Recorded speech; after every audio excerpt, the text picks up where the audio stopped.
Hi guys, this is Wisdom here, and today I want to talk about a very sensitive subject. I think let's just clear it out there. Let's just get the elephant out of the room, so to speak. I think there has been a lot of talk over the years about giving, and some people feeling like they're being they're being sort of coined of their money. They've been manipulated into giving and things like that. I mean, we've known about that is going on for years, and some people even have left churches. Some people have given into churches, and then at the point of their need, okay, at the time they needed something from the church, or at the time they needed help from the church was nowhere to be found. The church leadership wasn't to be found. So the whole area of giving, it's a bit sensitive. But having said that, like I said in my book Head with Jezebel, where I talk about abuse and manipulation and stuff like that, and I think I clearly mentioned it there, that always give from a place of gratitude, give from a place of, Bible says God loves a cheerful giver, so give cheerfully. In other words, you're not giving out of manipulation and things like that. Not only that, but even in serving in churches. And I've always believed that, and I've said that even in Head with Jezebel as well, that when you serve in church, serve from an open heart, serve fully with a clean heart, without any agendas. Because what is happening is some people who serve, or some people who finance a church with an agenda, but then when they need something from the church turns their back on them, and then they get frustrated, and then things go down from there. And it's the same thing relating to serving. I think again in Head with Jezebel, I made it clear, and I said, look, I've served in church and stuff like that, and many things, and seasons come and go. So having said that, and I think one of the things I said in the book, that because of the time I spent serving in church in terms of church leadership in the area of prayer, I tended to discover a lot of things that a lot of people are not aware of. Because what happens is this: most people just go to church, right? Just go to church on Sunday, Saturday, whatever day you go to church. But because if you're not part of leadership, or if you're not serving, you don't see the system that functions. Okay, you don't understand the system that runs the, or maybe the machinery that make it work. The ushers, the intercessors, the people in the worship team, the practice, the choir, all those things that happen behind the scenes.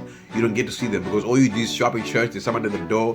They greet you. They take your seat in some cases, and you go to your seat. And all those other things. But most people don't understand the behind the scenes stuff. There's a lot that happens to make a service happen.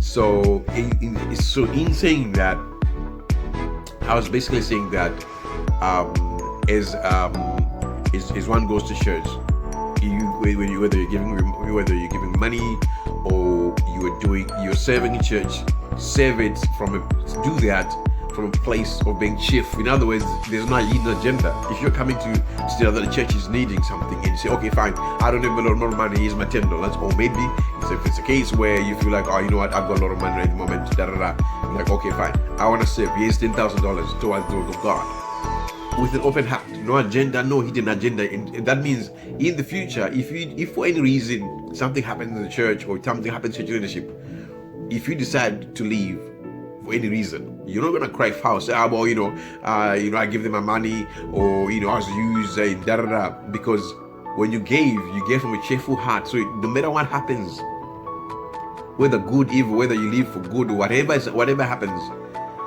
you leave knowing that you're not carrying that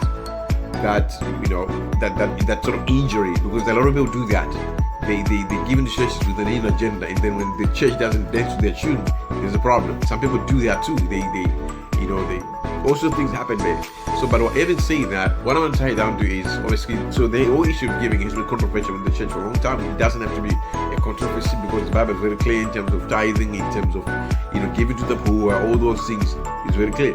But even saying that, I think over the last few weeks, we've seen I think a video by Hinn, where he's talking about, he clearly specifically mentions the $1,000 seed. And then I think there's another video again where I think so Joyce Meyer, she said what she said, but it's along the lines of that we've gone overboard and things like that. You can check the the video on Jay Smart on YouTube, and even Benny Hinn. You can check that. The reason why I'm talking about Benny Hinn basically is because it's public. It's been made news. It's been all over Facebook and stuff. That's why that's the only reason why I'm mentioning it. But otherwise, if you know me, most times I try to stay away from people's names and this. But the reason why I'm specifically saying Benny Hinn is because there is a video on that. There is a video that's gone everywhere. Him specifically talking about the $1,000 seed. Now we know one of the reasons I want to do that is because I want people to get breakthrough. Because in the day, what most people don't understand that some of the two emotions that are stopping them from purpose is actually shame and guilt.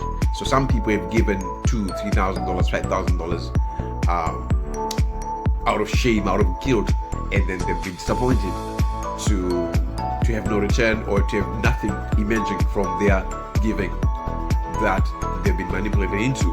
So this is one of the reasons I want to do that, because I believe in what the Bible says. Give.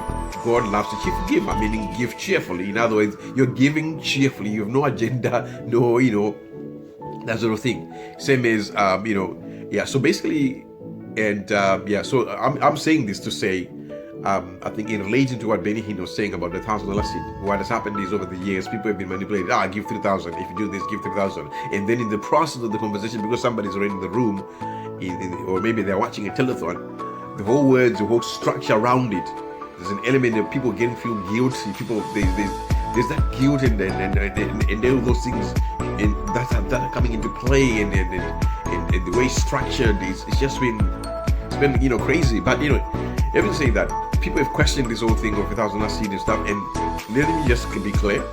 I believe giving. I believe in giving. Giving works, and like I was saying to you, I believe that you should give cheerfully. Whether you're giving to the church or you're giving to somebody else or giving to an organization, whatever, I believe that anytime you give, God has a way of restoring you, or maybe multiplying what you give. He has a way, and I'm not talking about here saying I'm gonna give $1,000, then I'm gonna go around expecting that I'm gonna get out of 1,000. That's not the giving I'm talking about here. That's not the giving I'm talking about. This whole thing of seeding, it's a whole different topic altogether. But what I'm simply saying is, I believe in giving. That giving is a good thing. Giving is a principle, and it doesn't only work in the church. Even outside of the church, it works. And that's a whole different story. But for today, my focus is really about shame and the guilt that has come about through these $1,000 seeds and whatever amounts, $300, whatever has been. People being called into giving, into manipulating into giving, because what's happening is those things hinder people from actually walking into the fullness of who God has called them to be. This is where certain people are overextending themselves, because part of that extension is coming from the fact they're carrying this guilt and shame, so they're doing things from the wrong place. They're doing certain things that they shouldn't be doing, because what's driving them is not God. What's driving them is not the Spirit of God. What's driving them is shame and guilt. We don't want that. Okay, so I even say that in Raise Your Voice, which is my 3-week program, the 2 webinars, and then of course a coaching call, we're going to be delving deep into that, because shame and guilt, these are 2 major things that are really, really hindering many people from stepping into their purpose. And now we're going to cover that in week 1, which is all about identity, because in the day, your identity goes far beyond your gifts or talents and all that. The whole things around you being able from a place of peace, not operating from shame and guilt and many other things. In Raise Your Voice, we're gonna delve into that. More about that in Raise Your Voice. That's week number 1. We're going to be talking about identity. That's some key things that a lot of people have been held back by, and I'm going to be delving deep into those things. And then of course week number 2, we're going to be talking about your digital voice, content marketing, the other good stuff. And then of course the coaching call is going to be per week. You can be able to book anytime you want. Find a slot, book a coaching call there, and then we chat. That's going to be about chatting about you, where you are, what you want to do, even as a creator, what you want to do in terms of creating that blog and things like that. That's called raising your voice. It's about accentuating your voice in the marketplace.